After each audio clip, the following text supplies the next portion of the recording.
Alrighty guys, what is going on? It's Brandon here from Intense Nonsense along with my co-host Gavin.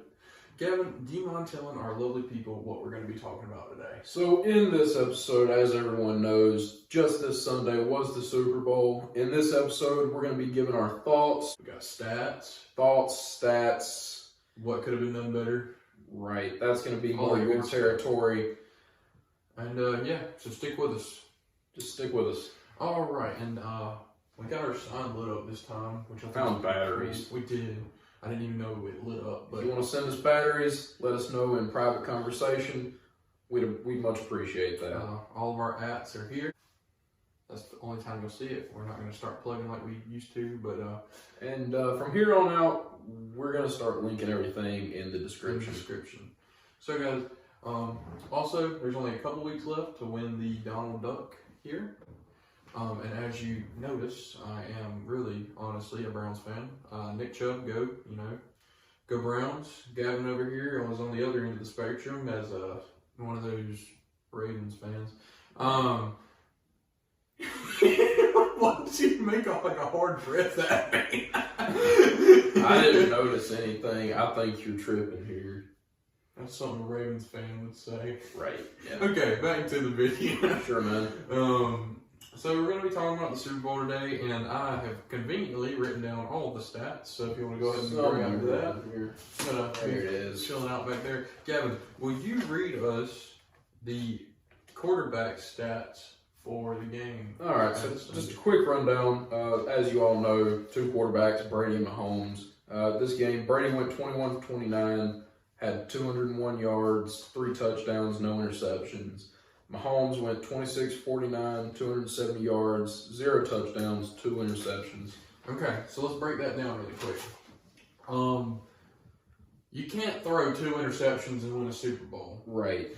But you also can't go a whole game without scoring touchdowns. Right, and you also can't go a whole game running for your life because your offensive lineman is like cake trying to hold back the Niagara Falls. Right.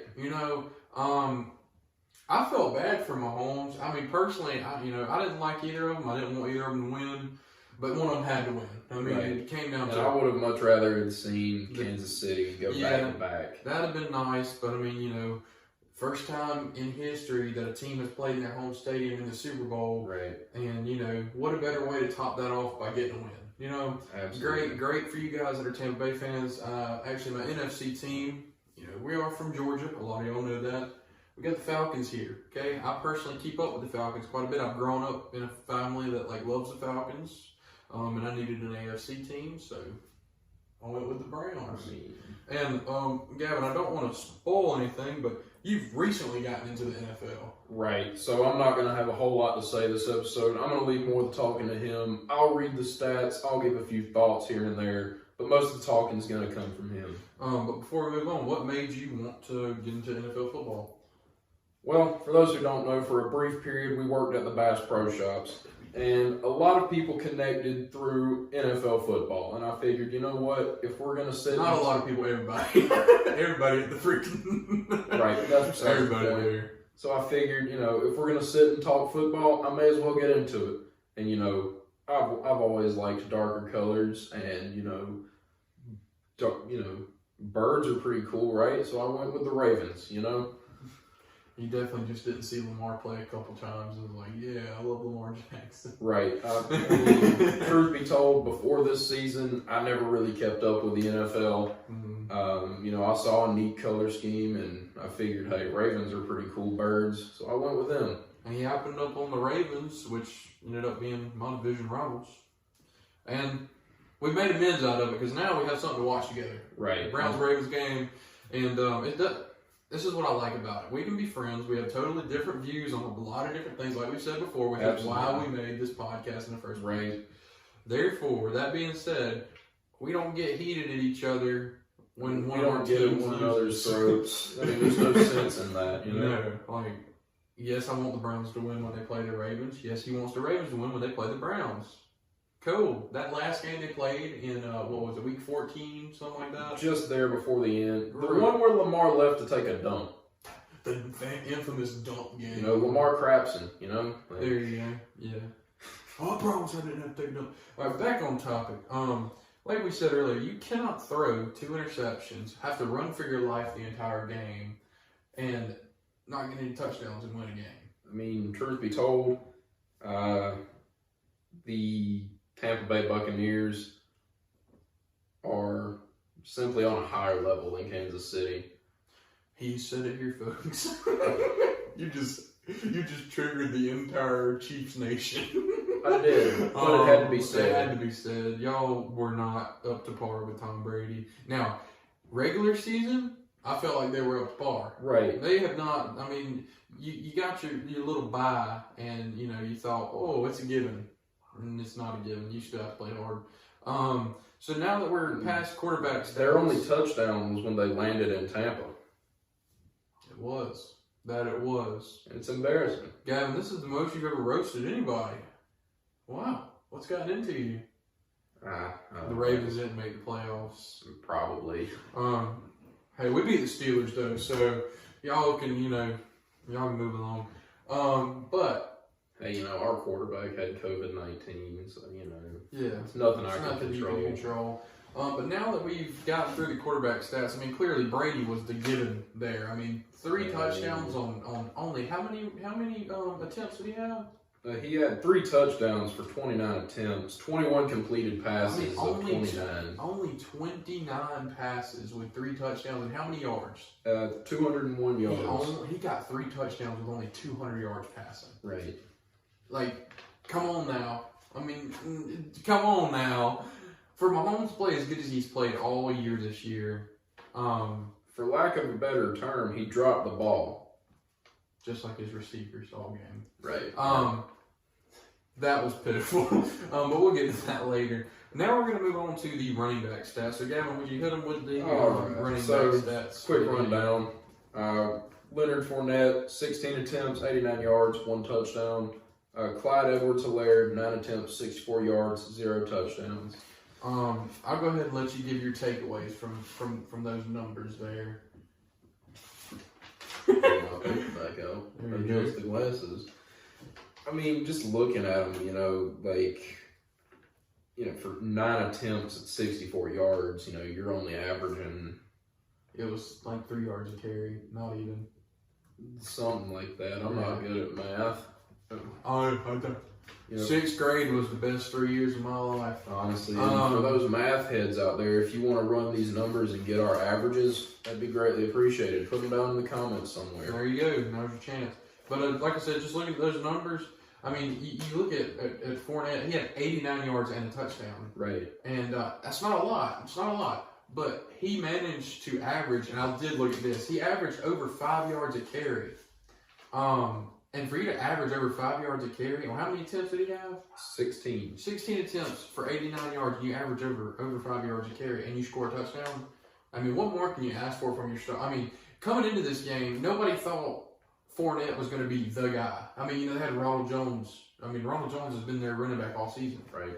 He had 3 attempts in the Super Bowl, and he didn't get anywhere. So, you rely on this veteran in Leonard Fournette, came straight out of Jacksonville, cool beans, and he just shocks the world. I mean, gets him a touchdown and 89 yards and averages over 5 yards a carry, which was the only other running back in the NFL. And the hints on the screen, guys, the hints here. The only other running back in the NFL this year that averaged 5 yards all season, not just one game, over 5 yards a carry all season. Let me know in the comments down below who it was, because the hint's here. I mean, the hint is broad daylight. Practically wearing it. Practically. But with that being said, Helaire, God, I mean, these numbers are just terrible. They're pitiful, I mean, look, I'm telling you, for Helaire to have been so good all season, so great. I mean, an amazing rusher. I mean, one of the guys in our fantasy team, Joe, he had him all season, and he averaged over 10 fantasy points a week, which is really good. My running backs averaged about 20 points each a week, but we'll get past that. That's besides the point, because I won our fantasy Super Bowl. Again, besides the point. But when you have numbers like that, you're not going to win a Super Bowl. I mean, you're really not. It's like at 9 attempts for 64 yards. Right. I don't want to say these numbers are bad. They ain't good.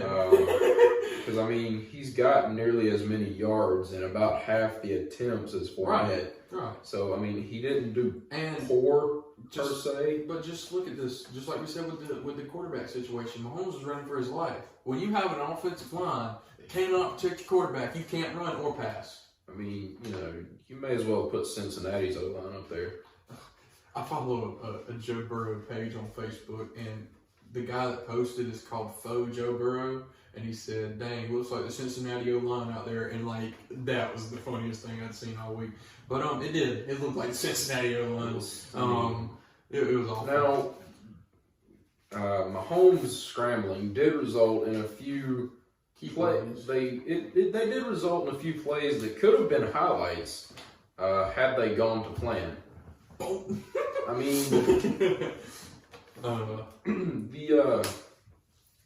his play where he scrambled for a few minutes, he was falling down and did the sidearm pass. And it hit the guy in the helmet. In the face. That was there in the fourth quarter, wasn't it? That was. And that was right there in the red zone. I mean, that was it. I mean, that would have saved the game. That would have changed the game. I don't know if it would have saved it, but they at least had a touchdown on the board, which would have been a little different. That would have brought them up to a cool. You not notice what 7 + 9 is? Nope. 16. That would have brought them to a cool 16. So now with that being said, after we clearly see who the dominant rush game was in the game, which was Tampa Bay again. For sure. Let's move on to the receiving and the top receivers for each team, which this was my shocker. And I'll get into that after you give us the stats. Right. Who was the top receiver for the Tampa Bay Buccaneers? All right, so Tampa Bay's top receiver was Gronkowski with 6 receptions, 67 yards, 2 touchdowns. And, this is the one what shocked me. Because I figured Kelsey would have been a key player this game. But you look at his yardage. He did better than Gronkowski, but his performance was not there. He missed 3 or 4 key passes. Right. His numbers only came up to 10 receptions with 133 yards. He was targeted 13 times, which isn't bad. He was targeted 13 times, but the ones he dropped were literally in his chest. I don't know how else you're supposed to. With these numbers, he's averaging 13 yards a reception. There you go. So he didn't do awful. He just I just don't think Kansas City was ready for the Buccaneers. And with that being said, if you would have told me that your 2 key players in the Tampa Bay receiving game were going to be Antonio Brown and Rob Gronkowski, they weren't ready for that. Rob Gronkowski hasn't done nothing all season. The only reason he's in Tampa Bay is because of Tom Brady. The only reason Antonio Brown... They spowed at night. Ooh, his son wouldn't be happy about that. Sorry, Tampa Bay fans. Y'all can, Belichick wouldn't be happy either, But that's a story for another time. Yeah, we'll get into that. That's going to be a fireside chat. Tom Brady's family. And like I said, the only reason Antonio Brown and Rob Gronkowski are both in Tampa Bay is because of Tom Brady. Right. Bruce Arians flat said it himself. It's because of Tom Brady. And for Bruce, I got to give it to Bruce Arians, Tampa Bay head coach. With him bringing in such a diverse coaching staff, and what I mean by diverse, guys, multiple races, and multiple ages, women. Their coaching staff is the most diverse coaching staff in the NFL. Which, look what they did. They won a Super Bowl. Is somebody going to catch on? Is somebody going to catch on? Maybe. You would think. You'd hope. There's hope. That is, just absolutely amazing. But like I said, if you were to tell the Kansas City Chiefs that the 2 biggest threats of the game were going to be Rob Gronkowski and Antonio Brown, they'd have laughed at you in your face. They probably would have changed their defensive playing. Yes. A little bit. Maybe. They'd have benched the starter and put the second string on there. Which they may as well have. It wouldn't have changed the game at all. But I will say, for a team such as a powerhouse, as they're called, the Chiefs, they looked like a fun house. They didn't look like nothing.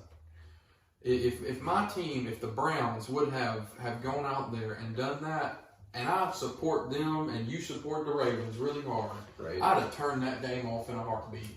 I don't want to sit there and watch you play kickball like a bunch of little kids against the professional football Had it team. been the Ravens with their sloppy first half, if you go back through their whole season, a lot of their first halves were sloppy. Right. They brought it back a lot in the second half. Yeah. So I may have stuck around for the third quarter had it been the Ravens, but if they continued the way Kansas City would have, I would have just cut it off. Well, this is what got me all frustrated. I mean, Kansas City was in the red zone 4 or 5 times and could not convert a touchdown. Could not convert a touchdown. But when you have a quarterback that is in his second ever Super Bowl, Patrick Mahomes, young guy, out there running for his life, throwing the ball on target and having his receivers drop the ball, how does that make him feel? How do you think he, perceived all that happened? I mean, had it been me, I would have felt let down by my receivers. Right. I would have felt like it may be a coaching issue. Like they're not putting enough time and effort in with the receivers to play at a Super Bowl level. Right. But, it's a matter of, I don't think they wanted it. They played like they didn't want it. And you say that, and this is my take on that as well. They weren't ready. They wanted Tom Brady so bad. They wanted to play Tom Brady so bad. They wanted to beat Tom Brady so bad. And they came in thinking it was going to be a cakewalk. Well, that's probably what their issue was. They went. Was their issue. They may have come in thinking, oh, this old dude, he's going to be hopped up on aspartame and Bengay. We're going to walk the floor with him. That ain't. And then he goes out there and walks the floor with every single defensive player on the field. Now, personally, like I said, I'm a Falcons fan. Tampa Bay is in Atlanta's division. They have been for a long time. For Tampa Bay to come out there and get Tom Brady, that whenever I got the news on the NFL app that Tom Brady had signed a contract with under a new head coach in Bruce Arians, because he just started coaching for Tampa Bay, I thought to myself, they are starting to try to build a franchise. I mean, right then. And then you get a big running back in Leonard Fournette. I mean, you get 2 really key players, and look what they did. They haven't done nothing in years. Years. They've always been at the bottom of the division. Of course, I can't say much different because Atlanta hasn't been great at all. But Not since the Super Bowl. Right.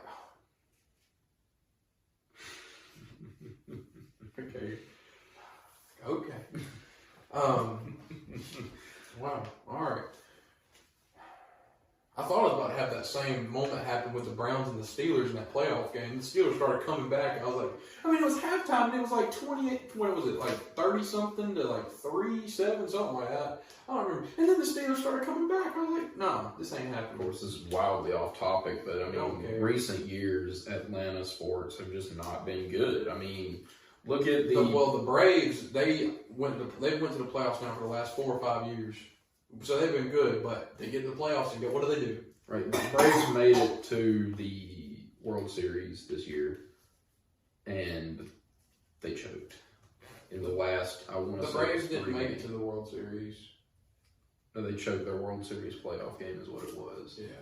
They were going to go Either to the way, World they were Series. in their last, I believe it was the last 2 or 3 games So to go to the World remember, Series. in the series, they were ahead in that series 2-0. Yeah. Right off the bat. All they had to do was win 3 games. All you had to do is win 1 more game. And then they tied the series with the Dodgers 2-2. The Dodgers had 2 games, we had 2 games. That last game, we were winning the entire damn game. And then you're going to lose it. Like, come on, Atlanta. Come on. We just want to see some Atlanta sports. Do good for one. Georgia sports in general. Like the Bulldogs. I mean, Georgia Bulldogs. Football. I mean, if you go back and look at Cincinnati's game in the Chick-fil-A Peach Bowl. You won by a field goal. Are you happy? Cincinnati Wildcats had that game on lock for the first 3 quarters of that game. And you don't go into a game with Cincinnati thinking they're going to put up much of a fight. They were undefeated.